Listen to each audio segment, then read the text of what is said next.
My name's Amanda. I'm the Events and Marketing Director for Bookworks, a longtime Albuquerque independent bookstore. We're located down in the heart of the Rio Grande River Valley in the North Valley of Albuquerque. Right now we are closed for shopping due to the pandemic, but you can always place your orders on our website 24 hours a day, 7 days a week, 365 days a year. So anytime you get that book shopping bug, just go to bkwrks.com. That's Bookworks without the O's, and you can find anything that your book-loving heart desires, including all the books from tonight's great outdoor authors that we're hosting, all UNM Press authors. Thank you all for being here with us tonight as attendees and as authors. I want to thank Bryce Emily over at UNM Press for helping set this up for us. So I will be sending some links to you all via the chat with more information about our authors' books tonight, any books they mention. And if you're joining us and would like to ask a question at the end when we have our question and answer period, into the chat at moderate that for. We are tonight. Find all of the Bookworks virtual events on our YouTube to that. Right, we have Bob, Tamara, Mike Coltrin, and Baker Morrow, all of whom have written numerous books, and many of those have been published with UNM Press. They're all enthusiasts, naturalists. We've got some eco travelers here. All these folks are experts in what is fun and healthy and safe to do during the pandemic outdoors in New Mexico. We're so lucky to be here, I feel like. I know for myself, one of the benefits for us and our family during COVID has definitely been getting out into the great outdoors in our beautiful Sandia Mountains. So I feel super grateful to be here in New Mexico at this time.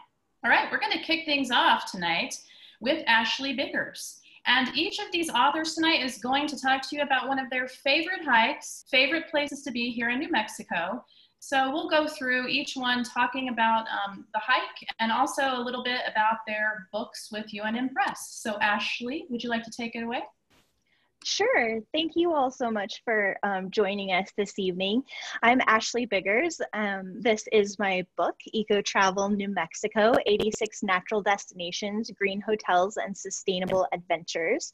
So my book is a little bit different in that it takes on both hiking and camping destinations as well as other eco-friendly destinations around the state, such as green hotels and farm-to-table restaurants with, of course, our outdoor dining these days. So it really takes a holistic view of the sustainable travel experiences available in the state. And so it really takes the philosophy of ecotourism, which is responsible travel to natural areas that really conserves the environment and improves the welfare of local people. So it's really about experiencing the outdoors, but in a really thoughtful way that minimizes your impact and builds environmental and cultural awareness, and also provides direct financial benefits for conservation and for the empowerment of local people. So it's all about traveling while giving back as well. So the hike that I wanted to share with you all today is a personal favorite of mine, up to Serpent Lake, which is on Hickory, Apache, and Pueblo land. And this is a great hike, I believe, because it is in one of our jewels of New Mexico wilderness, which is the Pecos Wilderness. It's the second largest wilderness area in this state. But of course, we know that it's also a very popular area to go hiking and camping. And one of the things I love about New Mexico is that I get to be in the great outdoors by myself or just with the people that I'm hiking with. And so if you'd like to get away from the crowds in the Pecos, this is a great destination to go to. It's a fairly easy 6-mile hike, and you get to see one of the Pecos's many alpine lakes with clear crystal waters, gorgeous trees, and you might even spot some Rocky Mountain bighorn sheep while you're up in that area having your lunch break as well. So that's one of my favorite hikes and one that I recommend you taking if you have the opportunity to do so. Very cool. Thank you so much. You all might know that Ashley is also the author of a couple of other guidebooks. We had the pleasure of hosting her this summer for her book, 100 Things to Do in Albuquerque Before You Die. Or no, that was the last one. This one was, what's the name of the new book again? I'm sorry. The newest one is called Secret Albuquerque, A Guide to the Weird, Wonderful, and Obscure. Yes. Which Albuquerque specializes in, I have to say. In addition to her nature book, she's also got some really cool guides for the city. So be sure to check those out. All right. Next up, we have Mike Coltrin. I've known Mike since we worked on his book, The Sandia Mountain Hiking Guide, put together by UNM Press quite a few years ago. And now we have an updated version of that. Mike lives over in the East Mountains, and he's going to tell you a little bit about his favorite hike. Mike? Well, actually, I live on the Albuquerque side, but I get over to the east side a lot. And yeah, so maybe we can see this is a copy of my, the revised edition of the Sandia Mountain Hiking Guide, which came out last year. And I did publish the first edition in 2005. With UNM Press, and UNM Press has a long history of publishing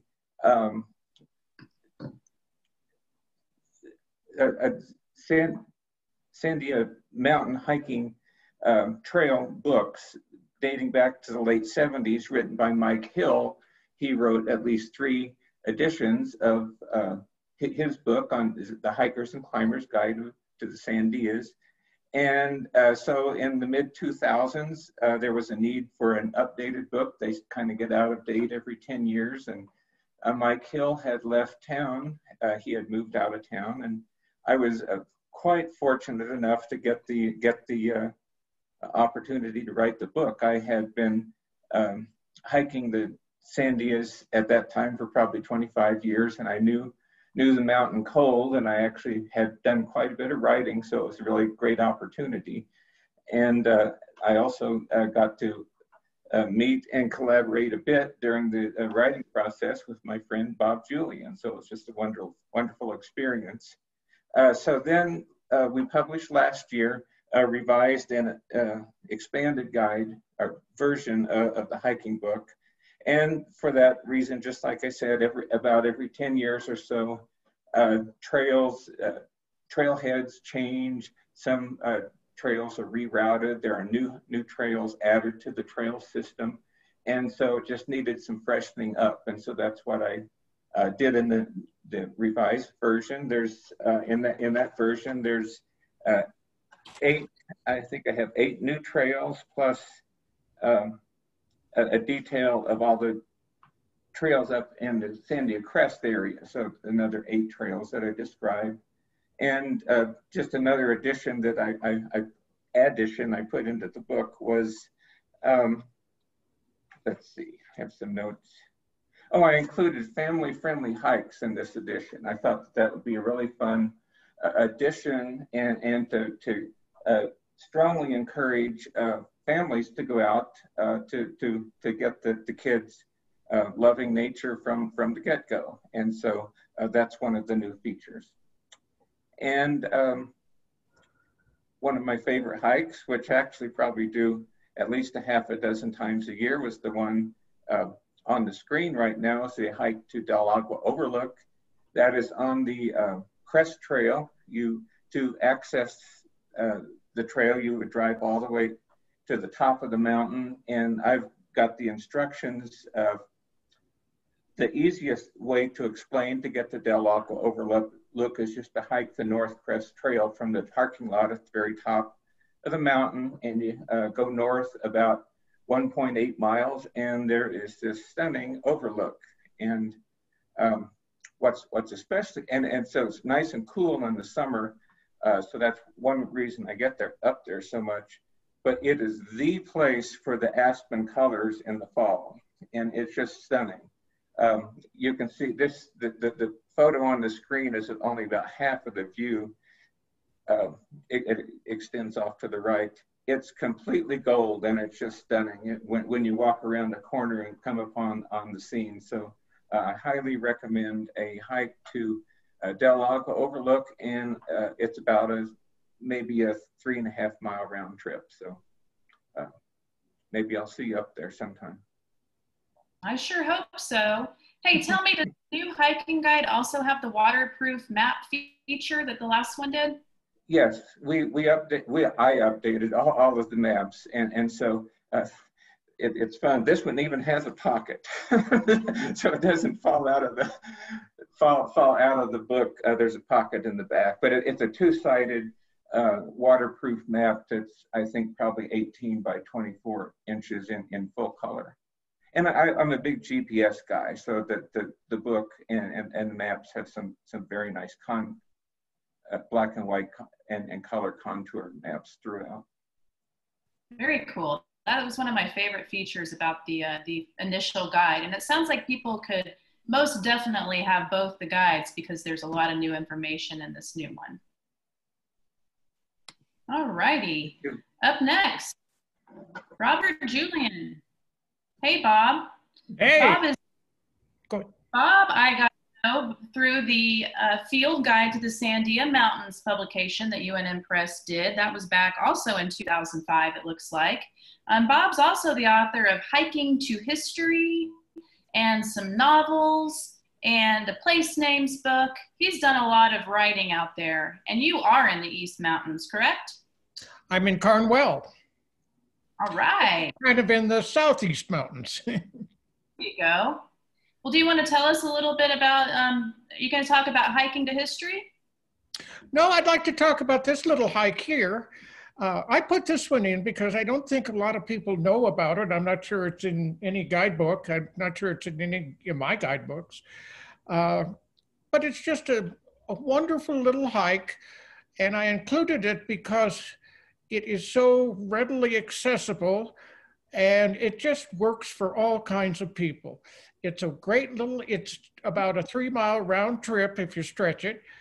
And it works for people when we have families visit. My wife and I always take them here because it's easy to get to, it's not very long, and it works for children. Small children can do this hike, and there's a lot that they would find interesting. It's easy to get to. I think I've got the directions right there. And it's just a marvelous little thing.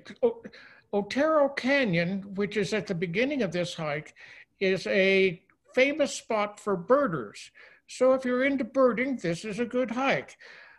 Because of the riparian area there's a lot of wildlife in addition to birds. One time I was there and I saw a bobcat walking along a cliff. It's just a great little hike. There's just all kinds of plants and animals. It's just got a tremendous diversity of features in a short space. And as I said, it's readily accessible to all kinds of people, including children. And I like to take kids. They discover ponds, they discover walking across ledges. It's a great hike. I want to mention briefly, you'd mentioned that we might discuss what we're doing in the the pandemic. Well, I have an old gray cat who has been coaching me on how to do nothing during the pandemic, because she has done nothing. She's made a life career of doing nothing. But one of the things I have been doing is exploring the Manzanilla Mountains, which are the mountains just to the south of Albuquerque, south of Tijeras Canyon. And I've discovered that there's a huge network of trails there off of Pine Flat, Oak Flat, David Canyon, and so forth. And I've been exploring those, and ashamed to say that I didn't know much more about them, but I'm discovering them, and it's kind of nice even at this late date in my career that I'm just still discovering new things. Okay. Fantastic. I think that's one good thing about nature is there's always something new to see, right? No matter how long you've been here, how many hikes you've been on. And I love hikes that are good for kids because that is one real challenge, I think, for families, especially that have kids of different ages, is trying to find something that's appropriate for everyone where they're not going to slide off the side of the mountain when you're not paying attention. So let's see. Up next, we've got Tamara Massong. We hosted Tamara at Bookworks for her book, 60 Short Hikes in the Sandia Foothills. She's also the author of Sunday Drives, Rio Grande Valley. Tamara is up in northern New Mexico right now, lucky gal. How are you doing, Tamara? Are you there? Let's see. There we go. Do you hear me now? Yeah. You want to tell? Yep, I'm up in northern New Mexico right now, and I was trying to escape the heat of Albuquerque because it's just a little hot down there for me. But I tell you, I love hiking in the Sandias. They're my favorite mountains, and my go-to hikes are always the canyons. I just love going to the canyons, and so this hike I have here, it's a short hike. Well, actually, it's a little bit longer for my book. My book are 60 short hikes in the Sandia foothills. This one's a little bit longer depending on how you do it. But it's this wonderful little canyon. Every time I go there, I see wildlife, and the birds are all over the place, and it's full of trees and shade, which is why I like it probably the most. It's up in the northern Sandia foothills, and it's just a wonderful place to go. And I really hope that people will get out and take hikes, especially during the pandemic. And in the foothills and other places in the Sandias, because it's so easy to get to. I think that the more people we get out into our public lands, it just makes them safer in terms of keeping them. You know, policy is the way it is these days, and it feels like our public lands are at risk. So the whole goal of my book was to help people get out to the public lands, and the Sandia foothills are just a wonderful place. Thank you, Tamara. I think that's a good thing to remember to mention, is that these are our public lands. It's good to be out on them, and as Ashley also mentioned earlier, good to really take care of them. So hopefully we can strike a really good balance between those. All righty, up next we've got Baker Morrow. He's the author of many books on landscape and architecture. He is the author of Best Plants for New Mexico Gardens and Landscapes. He's also the author of Canyon Gardens with Barrett Price and a couple of other books. What's the A Tropical Place Like That? Those are some stories. Baker, are you there? I am. Thank you, Linda. Thanks for joining us. Well, thank you for inviting me. One thing I noticed when I was working on Best Plants for New Mexico Gardens and Landscapes was that the state of New Mexico has an amazing flora. We have about 4,400 native species here in New Mexico, something beginning to approach the number of species that you would find in China. So it's an extraordinary number of species in a place that people typically think of as being dry or too dry to support a lot of different plants. But it so happens that New Mexico is just filled with trees and shrubs and ground covers and grasses and other kinds of amazing plants that can be used in landscapes. So putting Best Plants together was something that it was an effort that took many years, and a lot of the photography in that book, of course, I accomplished when I was out hiking. I found a lot of the plants that I wanted to include as recommendations for domestic landscapes in the wild. Out of those 4,400 native species that I mentioned, we've got only 600, 700 species in cultivation. They're domestic or domesticated.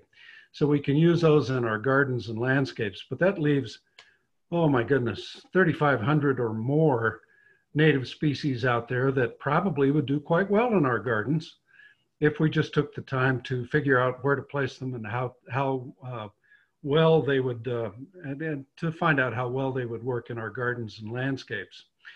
This little hike that I'm featuring this afternoon is called the Spanish Corral Trail down at Quarai, and Quarai is a unit of the Salinas Pueblo Missions National Monument.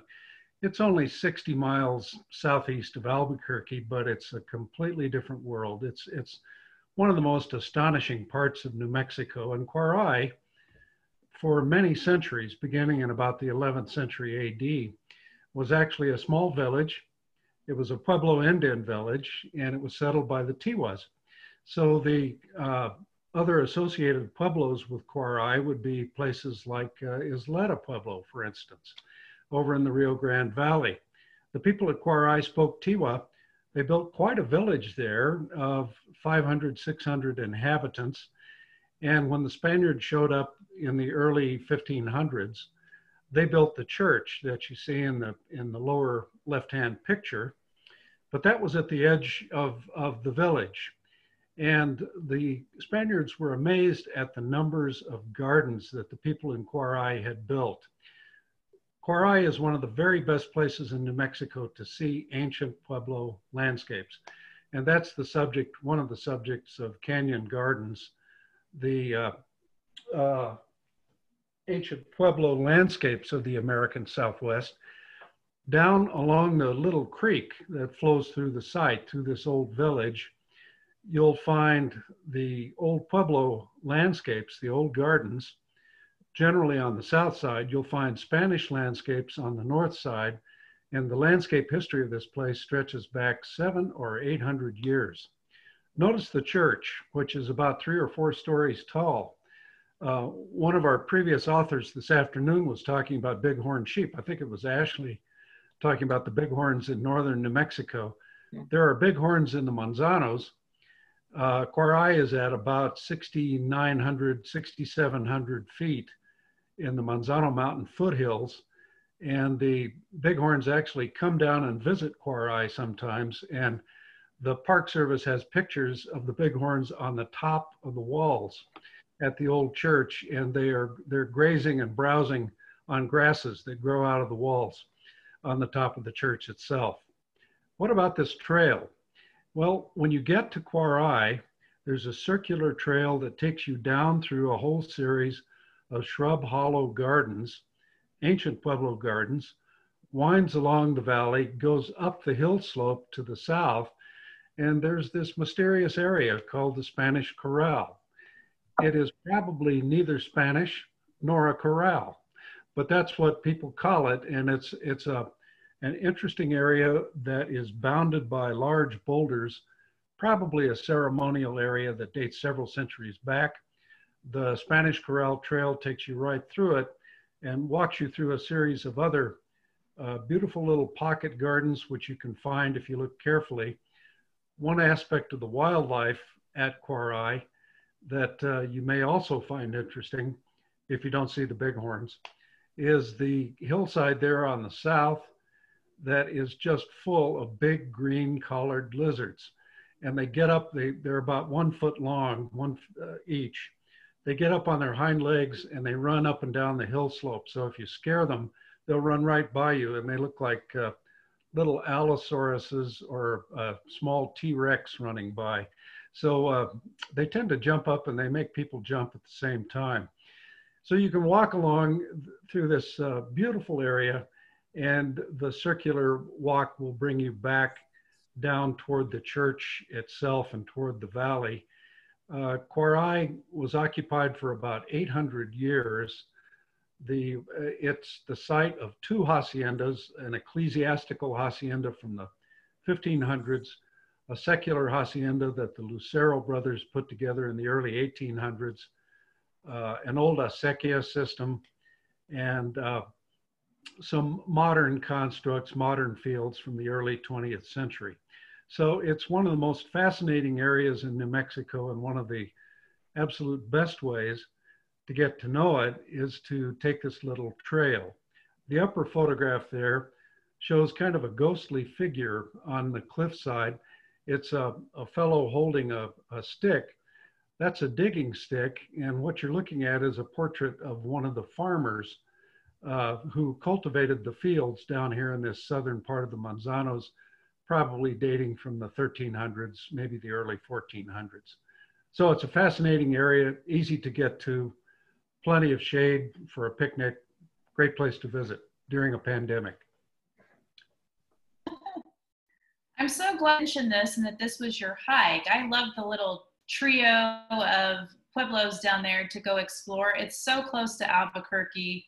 These are just amazing ruins right in our backyard. My family and I just went to Abo at the end of July on our way back from Ruidoso. We took a little weekend family vacation here in New Mexico, and on our way back we went that way and stopped at Abo, which was really fun, and there were some archaeology students there doing a little bit of work.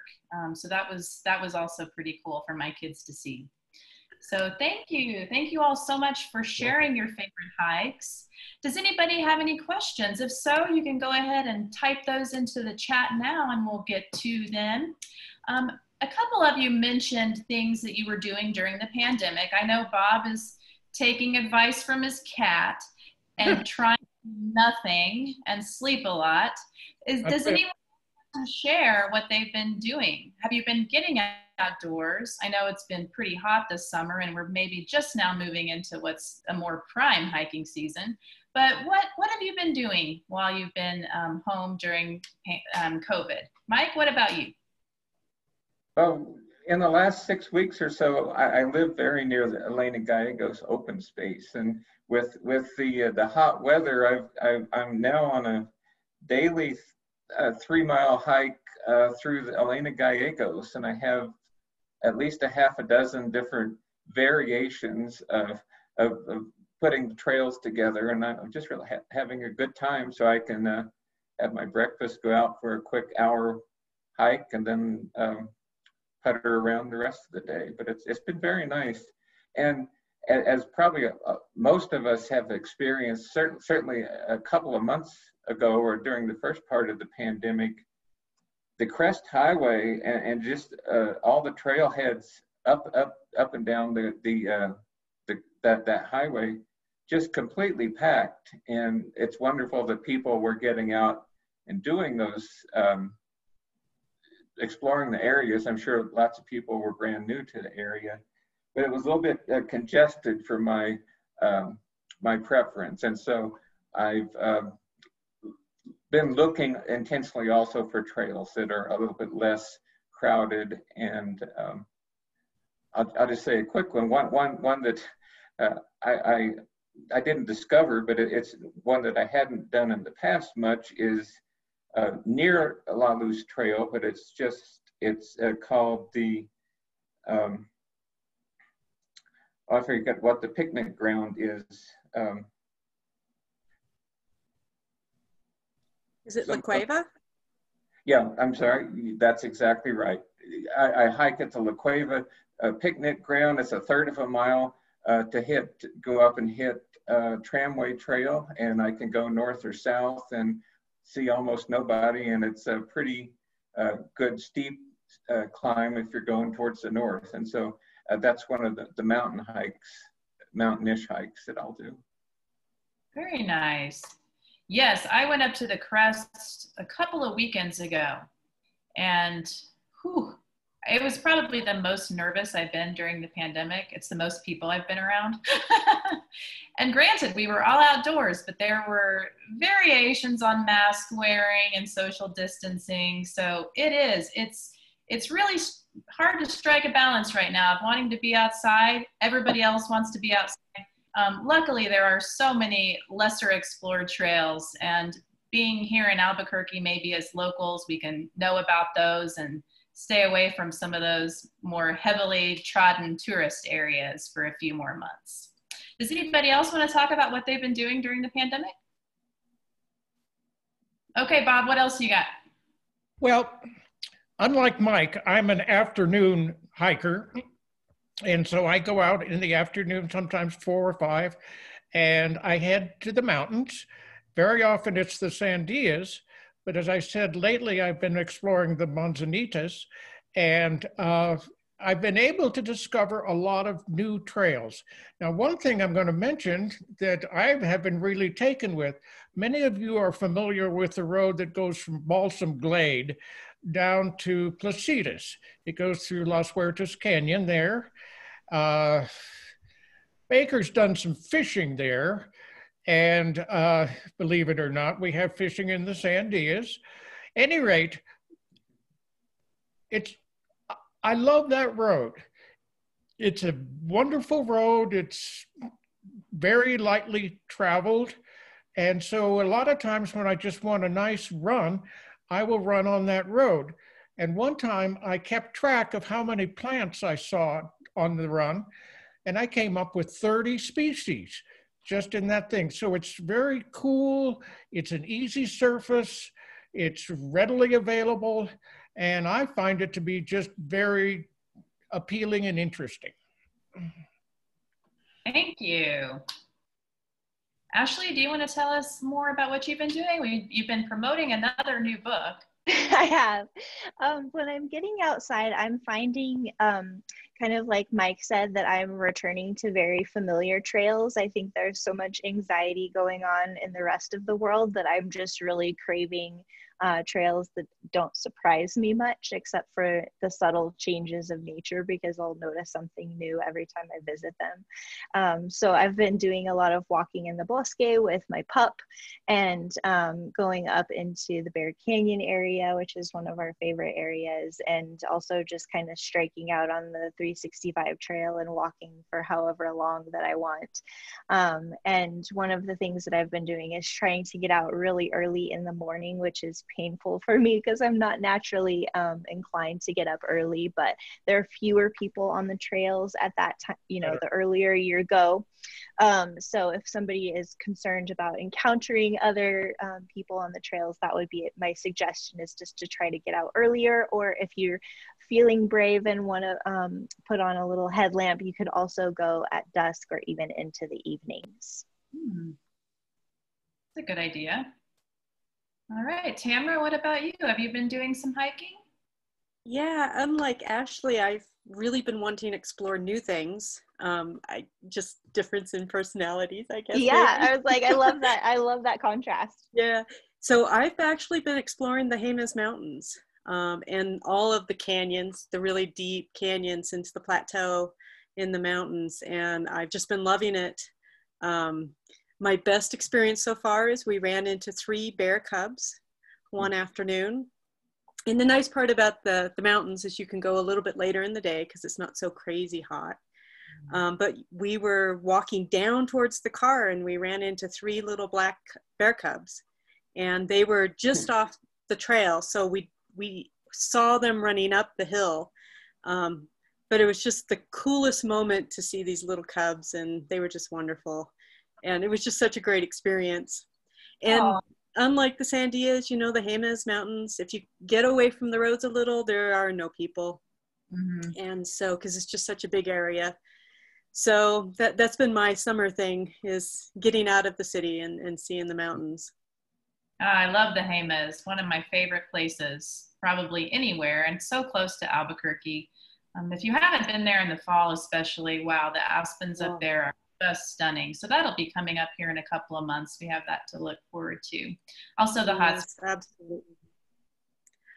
Those are wonderful places to go. What about you, Baker? What have you been up to? Well, several things, but what crossed my mind that I'd like to mention to some of our listeners or people taking part in our chat this evening is another short trail in the Manzano Mountains. Everybody's been talking about how the Sandias are really pretty heavily populated in the trail systems. That's true, and the Manzanos are generally not that populated in terms of folks that you're going to see on the trail. At Quarai, the place we just mentioned, you would be lucky to see 1 or 2 other people on that Spanish Corral trail, regardless of when you went, time of year, time of day, what have you. But another great trail in the Manzanos that I'd like to recommend to everyone is in the forest, up from the west, from the small town of Torreon. You take the road up into the mountains, the circular road that will also bring you out at Tajique, which is a little bit north of Torreon. But you go up to Trail Canyon Trail, which is down from the crest trail of the Manzanos. It's a beautiful high mountain trail that begins at about 8,000 feet, maybe 8,500 feet. You walk 2 miles through beautiful differing kinds of forest, and you'll come out right at the Manzano Crest Trail.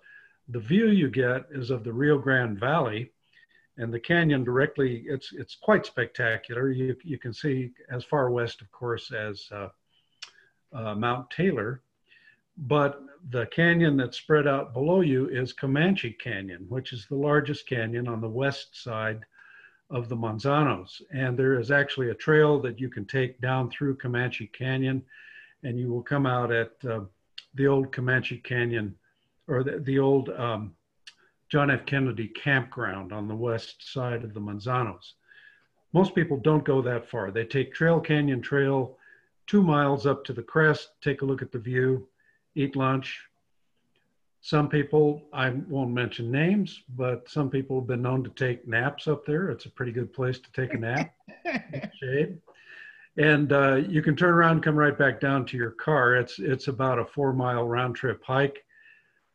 It's one of those ideal hikes in which the last 2 miles are all downhill, and it's a gentle downhill. It won't hurt your knees, but lots of ponderosas, Douglas firs, plenty of alligator junipers, and the Manzanos are loaded with beautiful alligators, some of them 600, 700 years old. They're the oldest trees in New Mexico. And you'll end up back down at the Trail Canyon trailhead, and that's a very good hike for midsummer as well. I would just say, looking out the window at the moment, we've got a late afternoon storm blowing up in Albuquerque. They almost always blow up in the Manzanos in the afternoons, and they generally start in the Estancia Valley and sort of advance north and northwest toward the mountains. So you'll want to keep an eye on the weather. But that's another very nice short hike, and I think I'm talking myself into taking it sometime in the near future. Again. No, I'm over here scribbling down notes of all these different places that I want to go. What's up, Bob? Tamara mentioned seeing the bear cubs. And a couple of years ago, I did a project with the Forest Service. They were having trouble they would try to get families onto the trails to introduce children to hiking and so forth. And the question, the parents almost invariably said, but what about bears? And I didn't realize, but a huge percentage of the public is absolutely terrified of bears. And, you know, all of you people have spent a lot of time in the outdoors. How terrified of bears are you? The only place I've ever seen bears, and a substantial number of bears, was in Glacier National Park in Montana. And I saw dozens one summer, but I've never seen a bear in the Sandias. I've seen one down off of I-25, off of the road, but I've never encountered a bear. Mike? I was going to say, well, I retired 3 years ago, so I'm seeing them a bit more often, but I would say every 2 to 3 years, I hike a lot, and every 2 to 3 years I might see a bear. And I also say I almost always hear a bear, but don't see it, because as soon as they catch wind that you're up there, they hightail it and run away, so you hear them crashing through the trees. And I did have one encounter. I'll call it I met a mama with her 2 cubs coming right towards me. We both sort of looked up at the same time, and I thought, oh, this isn't really such a good situation. But as soon as the mother saw me, she took the kids and just ran away as fast as they can. I go years without seeing a bear. I can't even remember the last bear I saw, and I hike a lot too. I tell people that the most dangerous thing in the outdoors is the sun. Because it's going to give you skin cancer. It's going to possibly give you heat stroke. Don't worry about bears. Don't worry about mountain lions. Don't worry about any of that. Just enjoy. I have to agree with you. It's been years since we've seen bears in our treks in the mountains or in the Sandias. And this one particular encounter, these 3 little cubs were by themselves. Our biggest concern was Mom was going to come out of the woods somewhere. So all we did was we backed up on the trail and we just stood around for about 10 minutes until we were sure they were gone. And then we continued on our way and never saw them again. So I've never had a bad experience with a bear, and you know, I'm knocking on wood because I want that to continue. But I think as long as you're just aware of where they're at, they try to stay away from us, for sure. Yeah, I think so. Humans are loud and smelly and all those other things. I think they don't really want to be around us if they can help it. Now, Bob, you had mentioned earlier that there was a book that you might want to recommend. If anyone else can think of a book, or of course, we've got all of your books to recommend, and folks can find those on our website. But if there are any other hiking guides or authors that you'd like to mention now that we might recommend for people, whether they're, you know, specifically hiking guides or nature photography or whatever might pertain to the great outdoors. Bob, do you want to tell us about a book that you're fond of? Yeah. Yes. David Ryan, my hiking buddy, and also a fellow named Steve Auscherman have put together a book, 60 Hikes Within 60 Miles of Albuquerque. It's an amazing guide. One reason it's so good is because the authors copied what Mike Coltrin did with his book, which is, those are the best guidebooks ever, anywhere. So, but this is it's a guidebook to 60 hikes within 60 miles of Albuquerque, and it's everything from long and difficult to short and easy, up high, down low. It's everything. It's got good maps, it's got good directions, and it's got good photographs.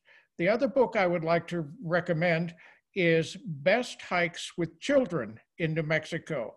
And I wrote it, and it was published several years ago by the Mountaineers Books in Seattle.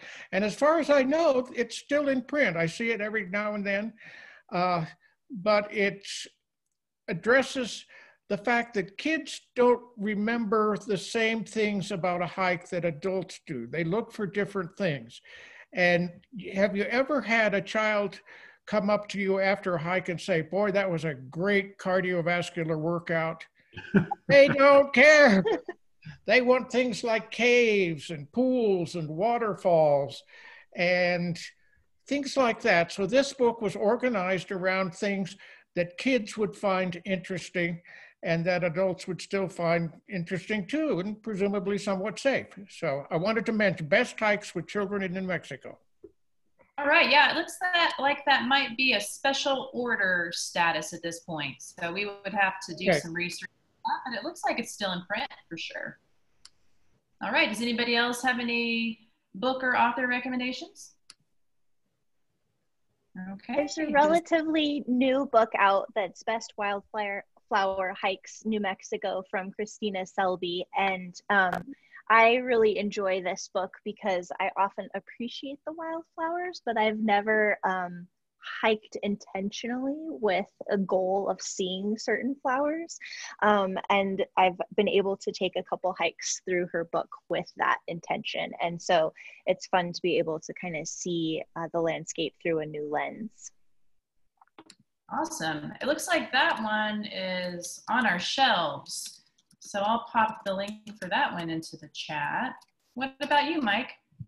Well, I just wanted to follow up about the flowers. I was going to mention that in the summer, we didn't do it because of COVID this year, but Friends of the Sandia Mountains have a Saturday morning flower hikes for, probably 2 months during the summer. And so you can keep your eyes open for those flower hikes that go along with the people that have that interest, and then people who really know the flowers and can explain what you're seeing. So that's a fun outing as well.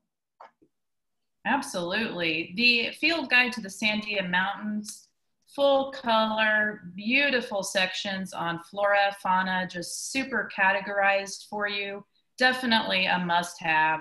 It's just, you have to have that book if you're going to be out roaming around. And I think, is the woman's name Pearl that does the wildflower stuff? She was a big contributor to that. So I know the wildflower section in that is excellent. Anyone else have anything they might want to recommend to our audience? Along those lines, mentioning the Wildflower Walks, the Rio Grande Nature Center down there at the end of Candelaria, I'm not sure when they have these, but periodically through the year, they have bird walks. And you show up there at 8 o'clock or 9 or whatever, and a very knowledgeable birder will take the group on a bird walk and point out things. And I found that that is probably the best way to get to know the birds, because you've got somebody who says, no, that's not a condor, that's something else. And it's worth taking advantage of. It's a really interesting program. That's a wonderful place to watch birds just in general, in their big, beautiful glass room where you can even sit inside and do some bird watching right there on the river. One of my favorite spots. Anyone else? Amanda, I would like to remind some of our viewers this evening that there is a classic series of 3 books published by UNM Press. Spring Wildflowers of New Mexico, Summer Wildflowers of New Mexico, and Fall Wildflowers of New Mexico by Bob Martin, Professor Martin, and his collaborators. And so that series is, I believe, out of print, but it's available as paperbacks that you can sometimes find or special order. And depending on the season, for instance, right now, late summer, if you're interested in summer wildflowers, and who isn't, as you walk along, I've never gone on a hike without people asking me constantly, what's that, what's that, what's that? Summer Wildflowers in New Mexico is a tremendous guide. It's got lots and lots of color photographs in it, and is a marvel of identification for people on the trail. Robert DeWitt Ivy and his beautiful sketchbook of plants for New Mexico is also IVEY, Robert Ivy. That's also a very, very good reference book. You probably got it in stock at Bookworks, and that was published in multiple editions over the years. One of the simplest things that our hiker listeners or watchers can do is also pick up a plant catalog from Plants of the Southwest, or even from the city of Albuquerque. It's Xeriscape Guides. Those are generally free if you can find them. You'll have to look for them in advance, but they're light, they're portable, and they're full of, shot full of wonderful color photographs of what you're liable to find along many, many trails and mountainsides throughout New Mexico. As the season stretches into the fall, Bob Martin's book on fall wildflowers is very difficult to beat. The identifications are great, the color photographs are good, and that will take you in a year of mild weather, that will take you clear through to about Thanksgiving. You can find flowers that are still hanging on as late as November. Very cool. We were all waiting for winter wildflowers in New Mexico, but I don't think that's not going to happen, of course. Yeah, but those other 3 books, those 3 books are quite seasonal, quite good. I believe those are out of print now, but yeah, those were in the natural history series that UNM Press did. Those would be like probably a used book search for us, but I'm sure there are some online somewhere, at least I would hope so. All right, did anybody else? Yeah. I'd like to mention the Wildflower Guides done by Larry Littlefield. And, yeah, he's a professional botanist, and set it's his goal photographing the wildflowers of the Sandia Mountains. And he knows his stuff, and he's a superb photographer. And the guide has superb color photos, and they're really worth tracking down. I would suspect you have that. I think we're out of that, but the wildflowers of the northern and central mountains of New Mexico, that's Larry Littlefield. Yeah, that's a good one. Yeah. Yeah, that's the UNM Press one. We definitely carry that year round. It looks like we're out of it at the moment, but we can get that one for you pretty easily. Yeah, that one does really well in our shop too. Anyone else? Yeah, Fiona says that she was hoping someone would mention Larry because he really knows his stuff. We have some experts here in the state on wildflowers, on birds. There's just so many different aspects of nature that we can get out and explore. So I think I'd like to go ahead and wrap this up. Thank you all so much for joining us tonight. Thank you. Thanks, Amanda.